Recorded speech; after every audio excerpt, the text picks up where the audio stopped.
Hi, வேர்க்கடலை chutney simple and டேஸ்ட்டாக எப்படி செய்கிறதுன்னு பார்க்கலாம். இந்த சட்னி நிறையா மெத்தடில் பண்ணலாம். இந்த மாதிரி ஒருக்க ட்ரை பண்ணி பாருங்கள். 1 டேபிள் ஸ்பூன் கடலை எண்ணெய், 1/2 ஸ்பூன் உளுந்து, 1/4 ஸ்பூன் சீரகம், 6-7 பல் பூண்டு, 1 க்ரீன் சில்லி, சின்ன நெல்லிக்காய் சைஸ் புளி, கொஞ்சம் கருவேப்பிலை ஆட் பண்ணி நல்லா வதக்கிட்டு 1/2 பெரிய வெங்காயம் கட் பண்ணி ஆட் பண்ணிக்கோங்க.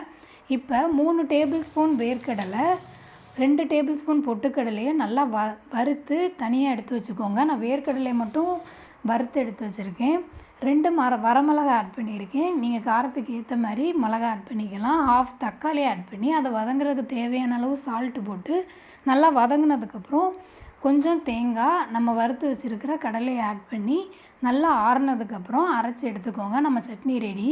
கடுகு, கருவேப்பிலை போட்டு ஆஸ் யூஷுவல் எப்படி தாளிப்பீங்களோ தாளித்து ஆட் பண்ணிக்கோங்க. நீங்களும் ட்ரை பண்ணி பார்த்துட்டு எப்படி வந்துச்சுன்னு சொல்லுங்கள். நம்ம சேனலை மறக்காமல் சப்ஸ்கிரைப் பண்ணிக்கோங்க. தேங்க்ஸ் ஃபார் வாட்சிங்.